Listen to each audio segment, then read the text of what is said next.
Boa tarde, pessoal. Tudo bem? Me chamo Maurício. Hoje a gente está aqui para mostrar para vocês um pouco sobre o ESP 32 ou 8266. Então, são dois microcontroladores que são muito utilizados em projetos de IoT.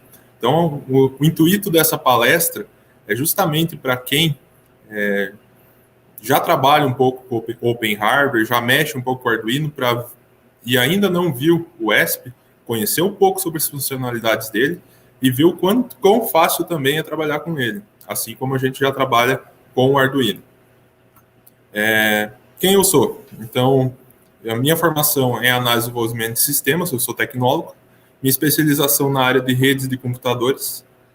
Atualmente, sou coordenador de TI no campus da UTFPR Guarapuava, docente dentro da área de engenharia elétrica, inclusive leciono nas disciplinas de microcontroladores e aquisição de dados, e consultor da Actecnologia.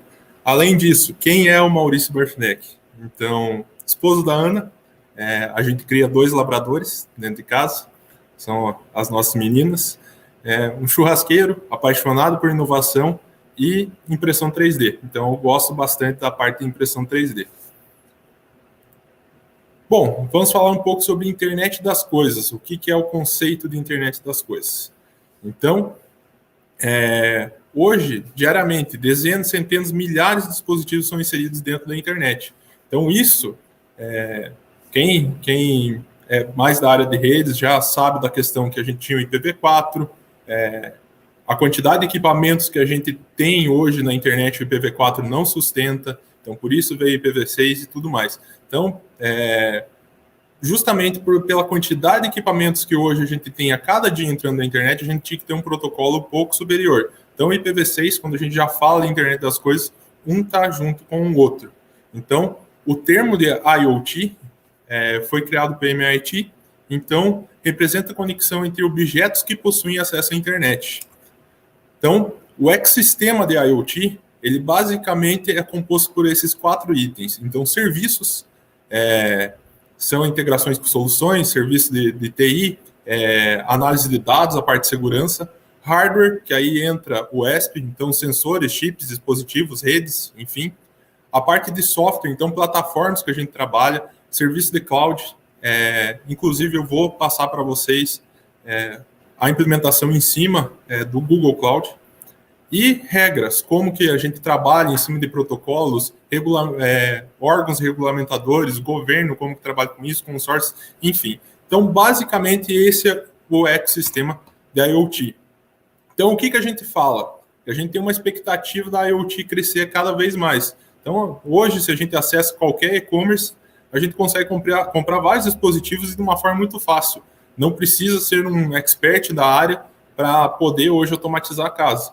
Então, colocar uma Alexa, colocar um sensor que se conecta com a Alexa, esse tipo de coisa não precisa. Um usuário comum consegue. Então, hoje, cada equipamento se comunica com o servidor central. A ideia é que no futuro seja a internet de todas as coisas. Então, os dispositivos se comuniquem com os dispositivos. E a gente ter uma quantidade tremenda de dispositivos. Por essa questão, o IPv6 é muito importante para a gente chegar nisso. Então, eu vou falar um pouco para vocês sobre a Expensive. A Expensive é uma empresa multinacional que foi fundada em 2008, que trabalha com semicondutores. Qual que é a diferença dela? Ela é focada em inteligência artificial e IoT. Se falar um pouco mais sobre o primeiro projeto do ESP, vocês vão ver que no início ele não era para ser algo direcionado para a parte de maker, igual a gente utiliza ele. Mas acabou que o hardware virou uma febre. Então ela mudou a indústria IoT, trazendo uma conexão fácil e acessível. Quem pegou o IoT há 5, 6 anos atrás, lembra o quanto que era difícil encontrar um hardware que fosse poderoso, que a gente conseguisse ter uma comunicação legal. E ela é dedicada em pesquisa e desenvolvimento de Green Technology, ou seja, a maioria dos equipamentos que elas produzem é para baixo consumo de energia. Então, hoje, tem várias empresas que investem em cima da Expensive e utilizam chips da Expensive. dentre elas Amazon, Xiaomi e Microsoft. Agora eu vou falar um pouco sobre o ESP8266, que foi o projeto que a gente ficou conhecendo o ESP, o OSP. Foi lançado em 2014, então não é algo tão antigo, é algo de 6 anos atrás. Inicialmente, ele não foi criado com a função que a gente utiliza ele. Ele foi criado para ser um chip de Wi-Fi para tablets e celulares. Porém, acabou se difundindo dentro dessa área maker. Então, é uma solução de baixo custo e tamanho reduzido. O chip é minúsculo, então a gente consegue mensurar hardwares que vão aguentar a bateria por muito tempo, vão ter um tamanho reduzido. Então, isso auxiliou a gente chegar onde chegou. Baixo consumo de energia, então, dependendo da placa, do tipo da bateria que você utiliza, ele pode passar até anos sem precisar ter uma outra recarga. E tem uma diversidade de módulos, placas, adaptadores. Isso graças aos projetos que a gente já tinha dentro de Open Hardware, que seria o Arduino. O Arduino difundiu muito essa cultura. E os chineses também auxiliaram bastante nisso. Então, placas para trabalhar com esse tipo de Open Hardware, esse tipo de microcontroladores, ficaram muito difundidos. Algumas características sobre o ESP8266. Então, ele tem um Wi-Fi embutido, padrão 802.11, BNG, ele trabalha. Então, alcance aproximadamente em campo aberto de 90 metros.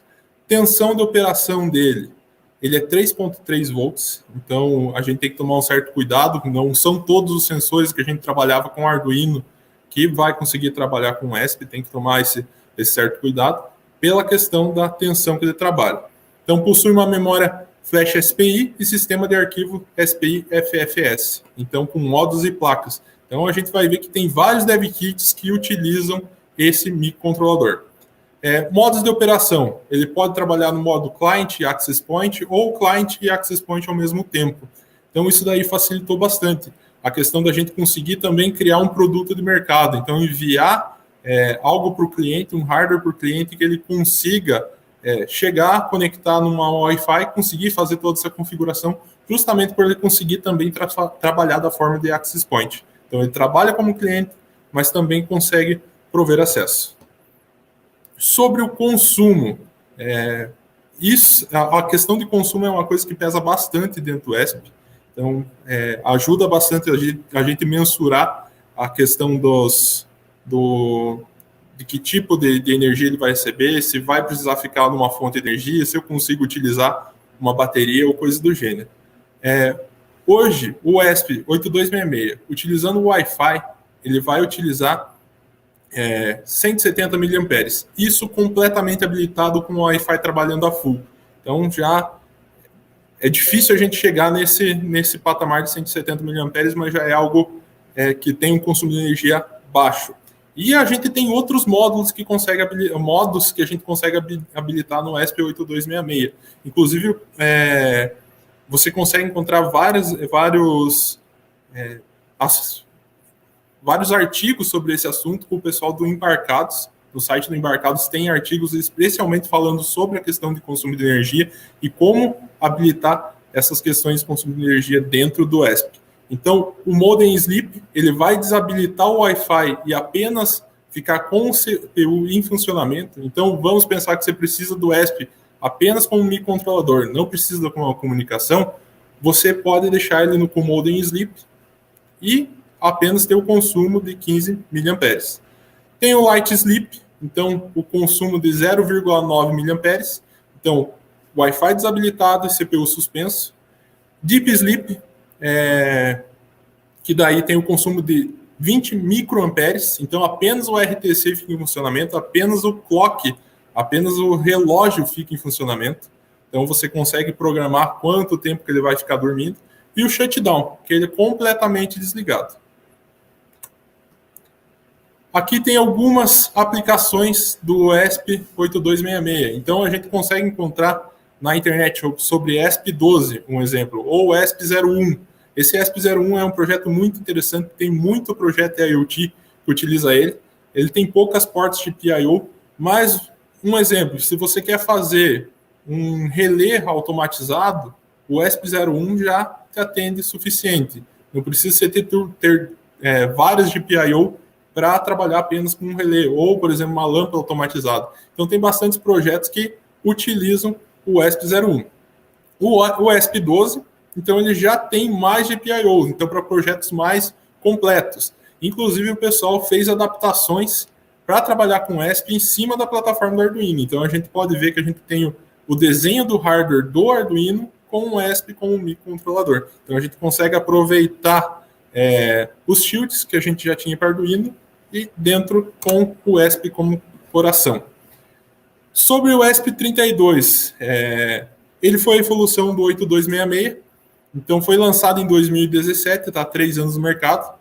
Ele alinha um baixo consumo com performance. Ele veio para resolver também um problema que a gente tinha com o 8266, que era a questão de trabalhar com Wi-Fi e fazer processamento ao mesmo tempo. Ficava um pouco difícil do 8266 fazer as duas coisas ao mesmo tempo.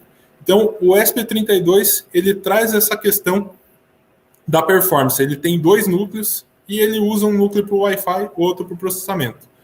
Solução de baixo custo e de tamanho reduzido. Baixo consumo de energia, ele também mantém, em alguns modos, até um consumo de energia menor que o 8266. E a diversidade de módulos e adaptadores. Assim como o 8266, o ESP32 tem vários módulos e adaptadores que a gente consegue utilizar nele. Então, o Wi-Fi embutido se manteve o mesmo padrão, BNG, não tem suporte ainda ao Wi-Fi AC ou Wi-Fi 6, apenas BNG. Alcance, ele tem um alcance de antena maior do que o 8266, então em campo aberto até 160 metros. Tensão de operação também se manteve em 3.3. A parte de memória, mesma coisa. Módulo de operação também se manteve. Ele tem o modo Access Point cliente, então se a gente quiser fazer aquele Captive Portal para configuração, depois a pessoa se conectar, fazer a configuração da internet sem fio e tudo mais, é possível. Ele também tem o modo Access Point client. Uma coisa legal que ele traz, o Bluetooth 4.2, compatível com o Bluetooth Low Energy também. Então, junto com esse microcontrolador, a gente consegue trabalhar além do Wi-Fi, que a gente já estava acostumado, também com Bluetooth em cima de Low Energy. Dual Core, então, aquela questão que comentei com vocês, ele é possível, por padrão, você deixa um núcleo para gerenciamento da parte do Wi-Fi, outro para processamento, mas é possível você também desabilitar o Wi-Fi do núcleo e utilizar os 2 núcleos para processamento. Então, dependendo do projeto, do que você precisa executar dentro do ESP, isso é possível. A gente utilizar os 2 núcleos para processamento. Ultra Low Power é otimizado para trabalhar em temperaturas extremas, isso é muito interessante. Então, a gente consegue colocar em locais que tem uma baixa temperatura ou até uma alta temperatura, trabalhando de 40 até menos 40 até 125 graus. E uma vasta interface de comunicação.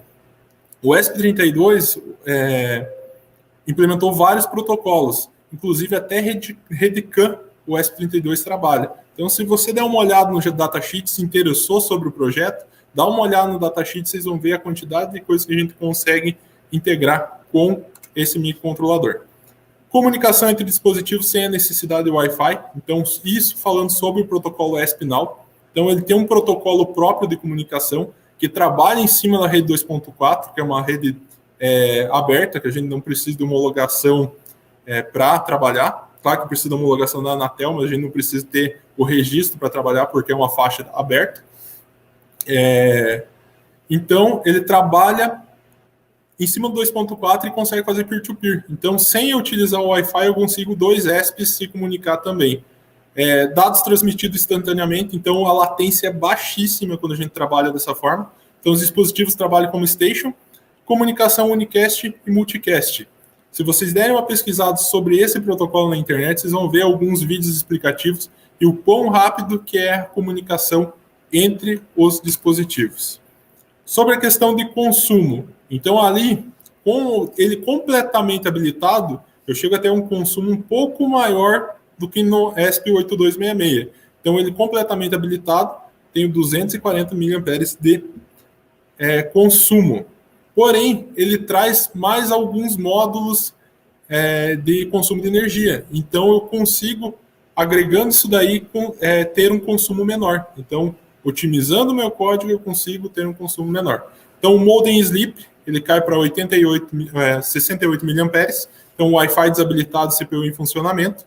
Light Sleep cai para 0,8 mAh, Wi-Fi desabilitado, CPU suspenso.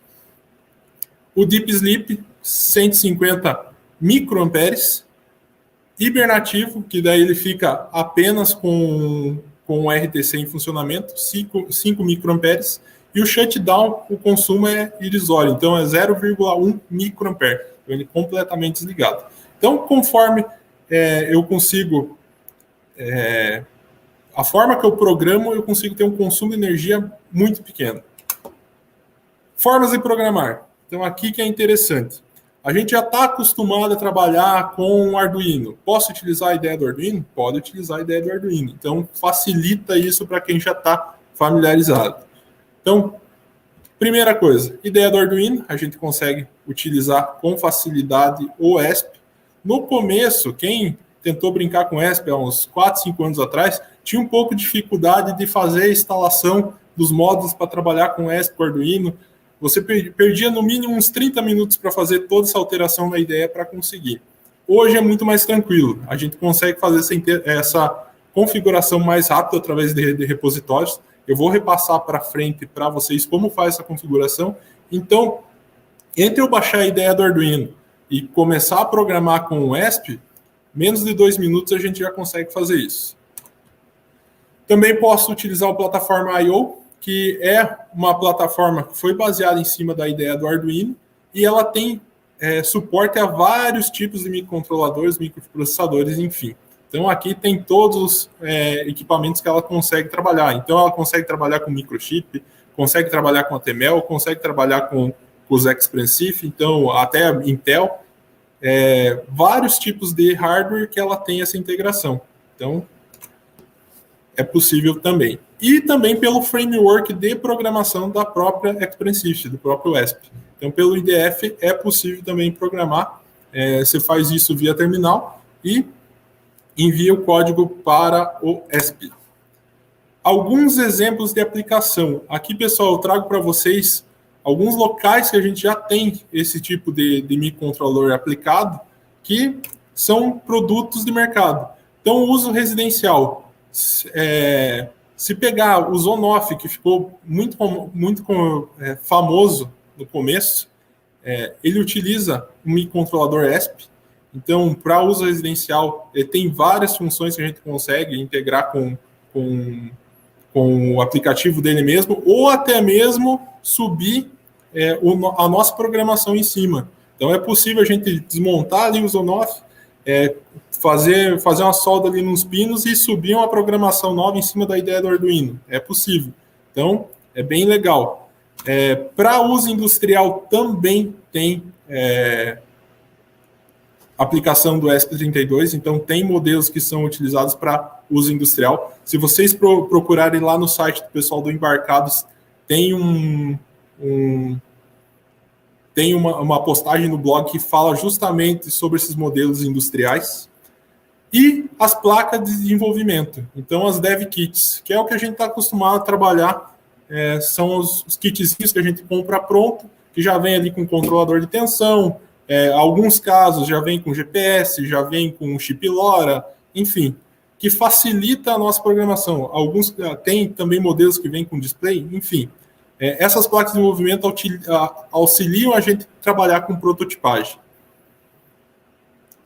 Exemplos de uso do ESP32 com MQTT. Então, eu fiz um código de exemplo para mostrar para vocês que não é difícil trabalhar com ele e como que a gente consegue fazer uma estrutura completa que, desde lá do microcontrolador até a gente ter uma dashboard para trazer esses dados para nós. Então, basicamente, esse daqui é o fluxo dos dados dessa proposta. Então, a gente tem um ESP32, Ele vai se comunicar com um broker MQTT, no caso Mosquito. Então, essa proposta, pessoal, é totalmente open source, então totalmente em cima de tecnologias open. E a comunicação com o broker MQTT é feita com um broker, e nesse caso foi hospedada dentro da plataforma do Google. Eu vou mostrar para vocês que é possível também criar uma VM de uso gratuito lá no Google para um broker, porque o consumo do MQTT é baixíssimo, o consumo que um broker tem de processamento também é baixíssimo, então a gente consegue já ter uma estrutura para trabalhar com IoT sem gastar muito dinheiro. Aqui a gente tem também a comunicação via MQTT com o Telegraph. Então, o que o Telegraph faz? Ele faz a comunicação entre o broker e um banco de dados. Então, ele vai fazer entre o broker e o Influx, que daí já é uma comunicação HTTP. E, por fim, o Grafana, que o Grafana vai trazer as informações de uma forma visível para nós e fácil de até colocar para algum usuário comum ver o que acontece com esses sensores que estão ligados no microcontrolador. Bom, o que foi utilizado? O DevKit é o TBIM, esse DevKit que foi utilizado. Eu gosto dele por causa que ele é muito completo. Então, ele tem o ESP, ele tem um chip LoRa, ele tem um chip GPS, ele tem um controlador de bateria, então ele tem uma bateria aqui embutida. Ele também tem uma telinha OLED. Então, é um kit bem completo que eu consigo fazer vários experimentos sem ter que estar prototipando muita coisa. Então, ele é um kit bem legal. O que foi utilizado? O Arduino IDE, o Eclipse Mosquito, o Influx Data Telegraph e o Influx DB. E, por fim, o Grafana. Sobre essa placa de desenvolvimento que eu estou utilizando aqui. Então, ela usa um ESP32, Dual Core, Ultra Low Power, tudo aquilo que a gente já havia comentado. Ela tem um chip LoRa, então, para trabalhar em cima do padrão LoRa.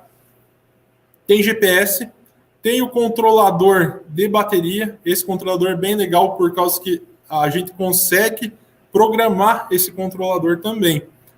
Então, se eu quiser enviar via MQTT para o meu broker informações de nível de bateria, temperatura e tudo mais, eu consigo. Então, para eu ter um monitoramento legal, esse controlador de potência é sensacional. E uma tela OLED. Então, ele já tem uma tela OLED que a gente consegue embutir nele. Então, alguma informação você consegue já colocar ali na telinha. E o consumo da tela OLED é irrisório. Sobre Arduino IDE. Então, é uma IDE cross-plataforma. Então, quem é usuário de Linux, quem é usuário de Windows, de Mac, enfim, qualquer pessoa consegue trabalhar em cima da IDE do Arduino. Ela é open source. A gente programa em cima da plataforma Wine, que é um framework que tem como base o C++. Então, não é uma linguagem difícil. É uma linguagem que a gente já está acostumado, é uma linguagem tipada. Então, não é difícil da gente trabalhar. Quem já tem experiência dentro da área de programação, seja com Python, PHP, C, qualquer coisa, vai conseguir trabalhar com muita facilidade. Sobre a integração do Arduino IDE para trabalhar com o ESP. Como eu comentei, antigamente era mais difícil a gente conseguir fazer essa integração, demorava mais tempo. Hoje fica muito mais fácil. O porquê? A gente aproveita esses dois repositórios e adiciona lá dentro do nosso Arduino. Então, deixa eu mostrar aqui para vocês.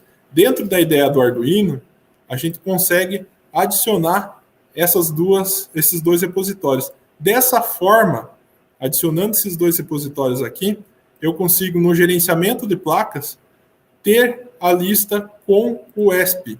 Então, eu consigo, com facilidade, adicionar o ESP. Então, eu consigo, ESP32 aqui já está instalado. Então, com um clique, eu já vou instalar o ESP32. Quero instalar o 8266. Venho aqui, faço a instalação, ele já vai fazer o download, como se fosse um gerenciador de aplicativos, uma loja de aplicativos do Ubuntu, um exemplo. Então, é muito fácil de trabalhar dessa forma. Antigamente, é um pouco mais penoso. Então, já ficou mais tranquilo de trabalhar com ele.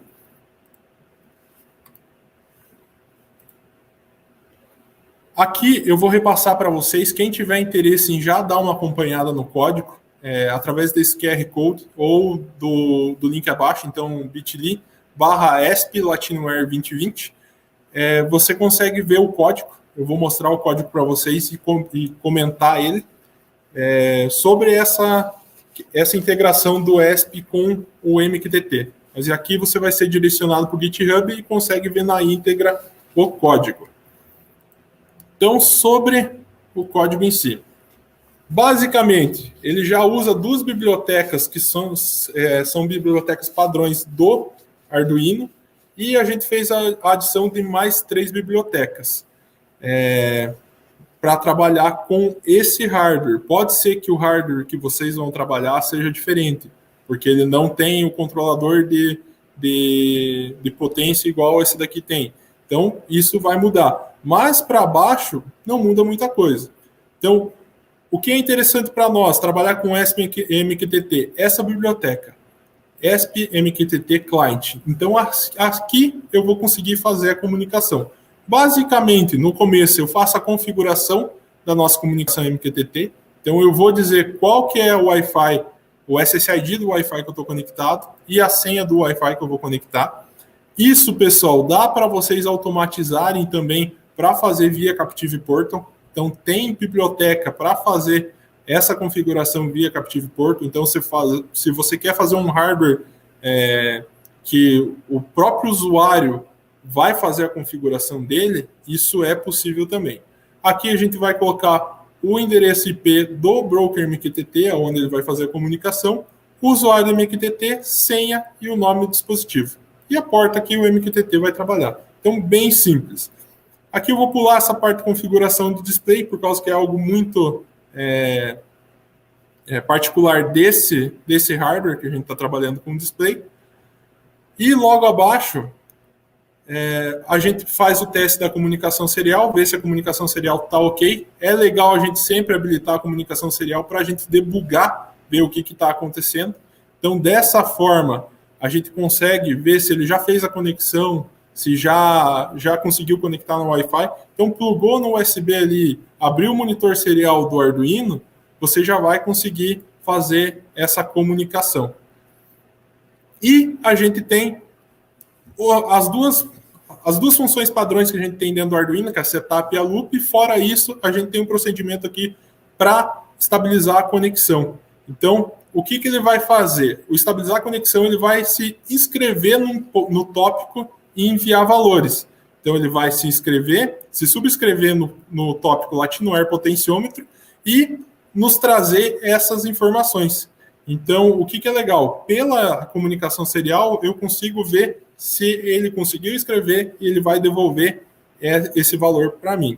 Aqui a gente está utilizando uma função map para ler um potenciômetro. Então, esse potenciômetro que está aqui. E ele vai fazer a conversão para trabalhar de 0 a 100. Então, ele vai fazer como se fosse uma regra de 3. A função map, basicamente, ela é uma regra de 3. Então, anteriormente, a comunicação analógica ela vai trazer um valor de 0 a 2048 para mim e eu vou converter ela de 0 até 100. Então, para ficar algo mais visível para a pessoa. Então, de 0 até 100%. Logo após isso, essa parte aqui para gerar no display. Então, no próprio display eu já vou dizer qual que está sendo o valor lido pelo potenciômetro, qual que está sendo o valor da tensão lida na bateria, a tensão que está sendo lida pelo ESP, que o ESP está no momento. Então, isso daqui eu apresento no display para um fim de facilidade, para eu visualizar o hardware e já saber o que está acontecendo. E como eu faço para publicar isso no MQTT. Então, eu dou um client publish e mando qual que vai ser o tópico que eu vou publicar isso. Então, é fácil. Eu chamo essa função, falo qual que é o tópico e o valor que eu vou enviar para ele. Então, aqui eu faço uma conversão do valor lido pelo sensor para string e envio para o tópico. Isso também para o valor da bateria e o valor da tensão do ESP. Então, faço para as 3 coisas. Então, ele vai criar 3 tópicos separados, um para potenciômetro, um para a tensão da bateria, outro para atenção do ESP.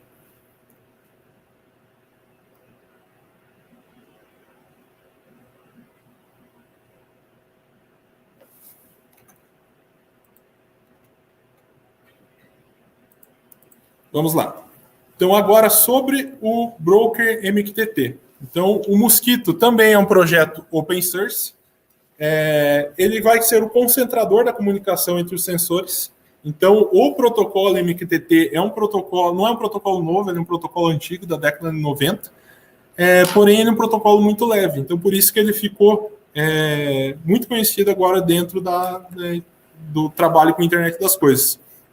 Ele tem mensagens leves. Então, para sensores pequenos, é muito interessante porque o consumo de energia do MQTT também é baixo e ele é otimizado para a rede TCP/IP. Então, como a gente já está acostumado a trabalhar dentro de TCP/IP, ele é um protocolo excelente. Então, o fundamento dele é publicador-subscritor. Então, um vai publicar e o outro vai se subscrever no tópico.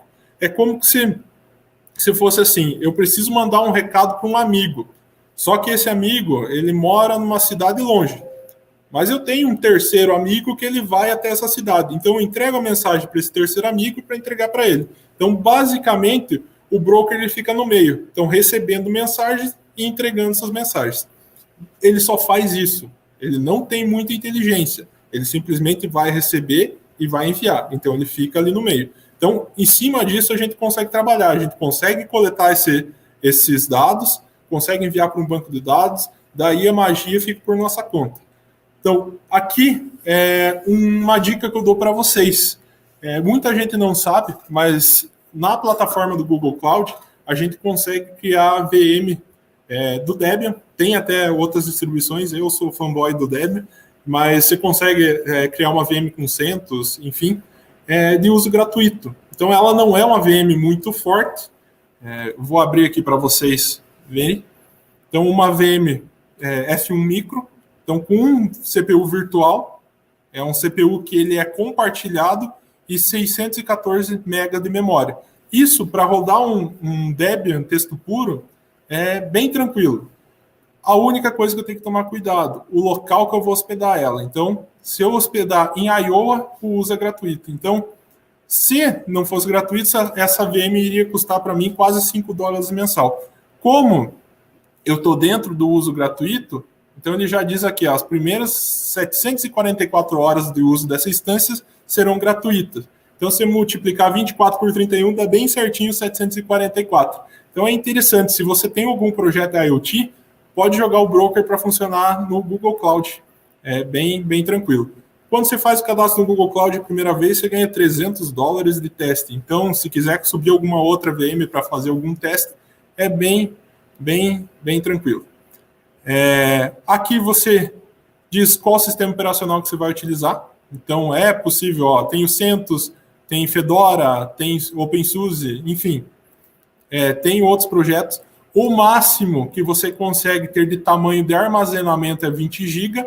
Então, para a nossa função de broker MQTT, é tranquilo. Inclusive, tem a parte de firewall. Então, você consegue fazer as liberações e tudo mais diretamente do firewall do Google Cloud. Só que, é claro, sempre tomar cuidado com a questão de segurança do broker. Então, é legal colocar um fail to ban ali, ficar lendo os logs. Se caso está tendo muita tentativa inválida, você já bloqueia a pessoa. Então, para instalar o Mosquito, é muito fácil, a gente consegue fazer via apt mesmo. Então, logo após a gente fazer a instalação do Mosquito, o que a gente vai fazer? Criar um password. Então, a gente cria um arquivo que vai ter o password para aquele usuário. Então, dessa forma, a gente já começa a ter um pouquinho mais de segurança em cima do MQTT. Faça as alterações dentro da configuração default do Mosquito. Então, não deixe fazer o login de forma anônima e digo qual que é o arquivo que tem os passwords. Então, lá dentro eu consigo ter a gestão dos meus usuários. Restart o serviço e, a partir desse momento, só liberar a porta 1883, você já tem um broker funcionando. Então, como que a gente faz para verificar se está funcionando? Você pode pegar na sua máquina mesmo, não precisa nem ser no servidor, você já está com com a porta certinha lá no Firewall. Você vai se subscrever no tópico em uma aba do teu terminal. Então, se subscreve ao tópico teste com o usuário que você setou e com outra aba você publica. Então, você vai ver que ao momento que você publica, já na outra aba vai aparecer o valor que você mandou publicar. Então, é muito fácil de implementar e fazer teste com ele. Então, nessa parte, o nosso broker MQTT já está implementado, a gente já consegue fazer troca de mensagens. Então, se caso eu tenho 2 microcontroladores, querem enviar valor de um para o outro, dessa forma que está assim, já consigo. A única coisa que eu não estou fazendo é coletando esses valores e mostrando em algum lugar. Mas se eu quiser apenas o broker, já consigo enviar valores via terminal para um atuador que está ligado num ESP, já consigo, só apenas com o broker. Então, ali no terminal, eu mando publicar, faço o microcontrolador ler e executar a ação. Então, apenas com o broker, a gente já consegue ter esse tipo de interação. Sobre a máquina virtual, tem uma instância F1 micro por mês, somente nas regiões dos Estados Unidos, exceto o norte da Virgínia. 30 GB por mês de unidade de disco, eu tinha falado 20, tinha falado errado. Então, até 30 GB não tem custo, só que apenas em tipo de armazenamento HD. SSD não, o SSD custa um pouco mais caro. E 5 GB instantâneos. Quem já trabalha com a parte de virtualização e tem a mania de criar snapshot, sabe o quanto que é importante a gente ter os instantâneos. Então, você consegue ter até 5 GB de instantâneo por mês. Então, se você quiser criar um snapshot da tua máquina virtual, é bem tranquilo. E um legal é que pela plataforma você consegue fazer o agendamento desses snapshots automático. E 1 GB por mês de saída da América do Norte para todas as regiões, exceto China e Austrália. Então, a gente tem 1 GB por mês que a gente pode trafegar com essa VM de uso de rede. Gente, 1 GB por mês de saída é muita coisa. De entrada, ele não limita. Então, mas se pense 1 GB em mensagens MQTT, você consegue colocar vários sensores e utilizar dentro dessa máquina virtual gratuita. Sobre o banco de dados, então a gente utilizou o InfluxDB, então ele é open source também. Ele é um banco de dados um pouco diferente do que a gente já está habituado, o banco de dados relacional. Ele é um banco de dados temporal, ele é muito, muito utilizado dentro da IoT, então ele é otimizado já para essa questão de IoT. Ele utiliza a linguagem padrão SQL, então não precisa aprender uma nova linguagem, é bem tranquilo de trabalhar com ele. Então o Select, que a gente já está acostumado, é possível trabalhar com Influx, e ele tem uma API HTTP. Então, toda a comunicação que eu faço com o Influx é via HTTP. Então, quando ele vai requisitar algo, ou ele vai receber algo, via HTTP eu consigo fazer essa comunicação. O que facilita ser via HTTP? Eu não preciso implementar um drive, algo específico para ter essa comunicação.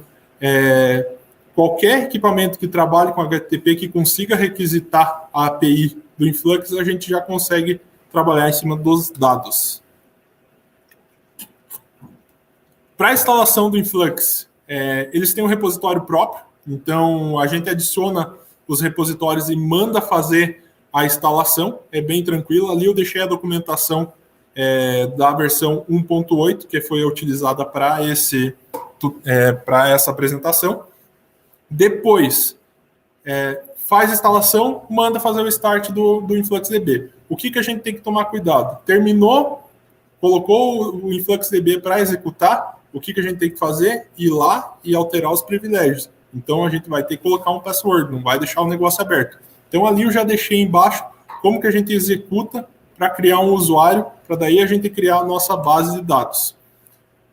Tá. Como que a gente vai fazer para o InfluxDB receber as informações que a gente enviou para o broker MQTT? Para isso, a gente tem o Telegraph, que também é um projeto open source, inclusive é do pessoal da Influx, que ele vai coletar os dados do broker MQTT e enviar para outra base de dados. Só que assim, ele não é exclusivo só para broker MQTT. Se você quiser coletar logs do servidor, você consegue coletar via Telegraph e enviar para o Influx. Se você quiser coletar status de serviço, você também consegue. Algum arquivo no terminal, viu? Qualquer coisa, inclusive uso de processamento. Se você quiser enviar isso daí pro Influx, você consegue.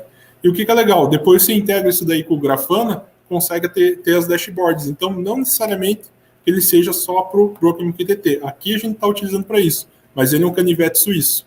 A versão que foi utilizada foi a versão 1.16.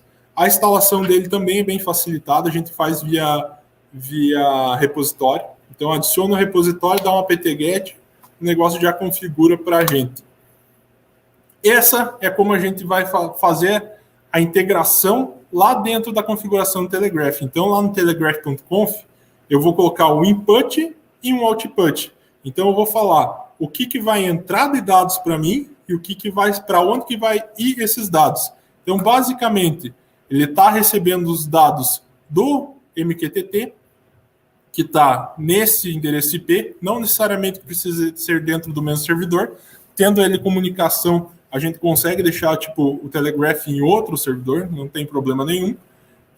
E quais são os tópicos que ele vai trazer para mim? Então, aqui ele está trazendo o Latinware POT, que é o potenciômetro, a tensão da bateria e a tensão do ESP. Então, 3 tópicos que ele vai pegar. E o que ele vai fazer com esses tópicos?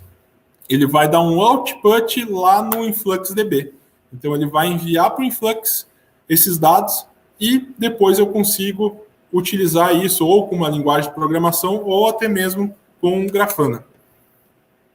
Aqui é um exemplo do Grafana. Vocês já devem ter olhado, já deve ter esbarrado, quem nunca viu na internet alguma dashboard dessas bem bonitas.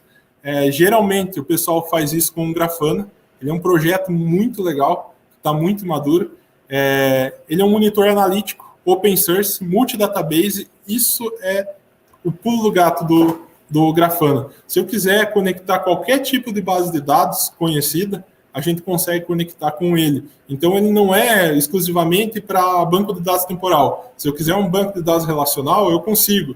Se eu quiser outro tipo de banco de dados, eu também consigo integrar. Então, eu consigo trazer as bases de dados deles a mais diversas. Então, infinidade de uso. A galera dos ABICs também utiliza bastante o Grafana para criar essas dashboards bonitas. Tem vários plugins, a gente consegue encontrar vários plugins na internet para habilitar junto com o Grafana. Criação de alerta, se a gente quiser criar um alerta. Eu tenho um sensor que fica medindo o nível da água de um rio. Se eu quero que ele me dê um alerta quando esse nível estiver baixo, a gente consegue, por dentro do Grafana, criar esse tipo de alerta. E colaborativo. Então, ele tem uma parte de gerenciamento de usuários que é muito legal. Então, você consegue fazer dashboards colaborativas, dar permissões para alguns usuários, para outros não. Então, a facilidade de trabalhar com ele, a forma que você trabalha, e assim, ele é muito intuitivo. O Grafana, você não precisa ser um especialista para trabalhar com ele. O porquê? A partir do momento que você conectou a base de dados, quando você vai criar uma nova dashboard, ele já vai montando isso para você. Ele monta o código SQL. Se eu quiser colocar o SQL na mão, eu posso. Mas isso ele já facilita para mim e faz a montagem do SQL de forma visual. Para instalação, instalação do Grafana é via pacote Debian, então é bem tranquilo. Eu baixo a última versão e dou um dpkg-i. No meu caso, nessa VM que eu utilizei, nem precisou dar um apt-f install para ele arrumar as dependências depois. Ele funcionou sem arrumar dependência, já tinha todas as dependências ok. Então, instalou. A partir desse momento, o que eu vou fazer? Vou abrir a porta 3000 TCP no meu file.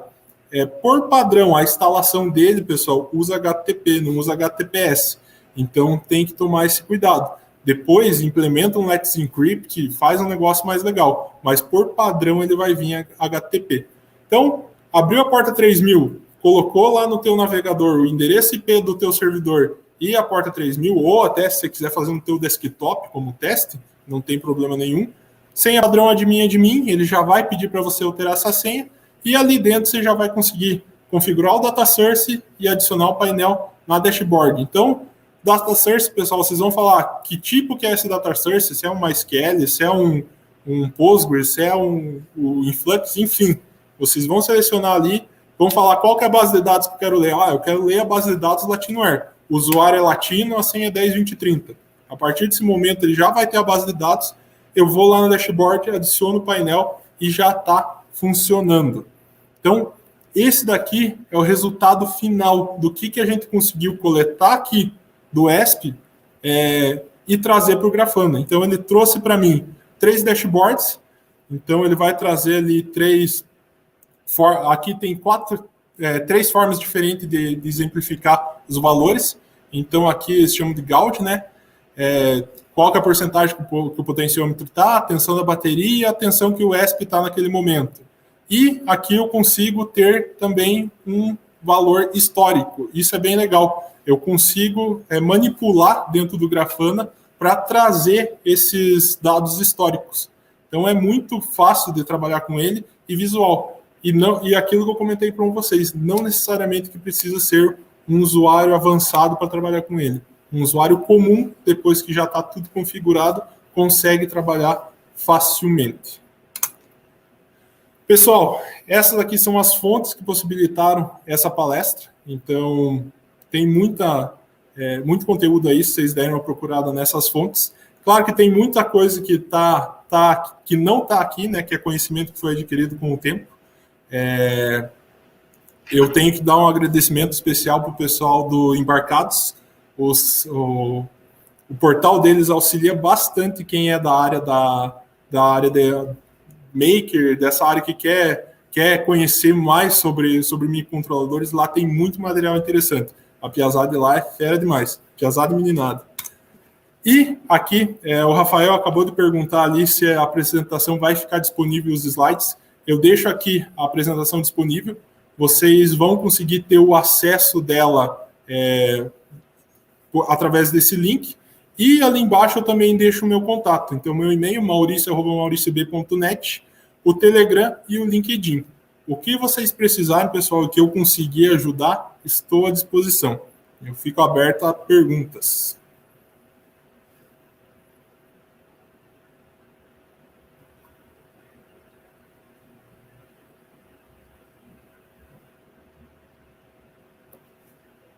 Olha aí, ô Ciriaco.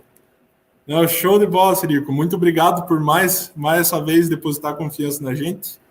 Eu fico muito agradecido e agradeço todo o pessoal aí da organização da Latinoware. Muito obrigado. André, meu colega aqui da UTFPR, muito obrigado, André. É outro que também vive fuçando microcontroladores. A gente já aprendeu muita coisa junto. Valeu, obrigado pela participação aí.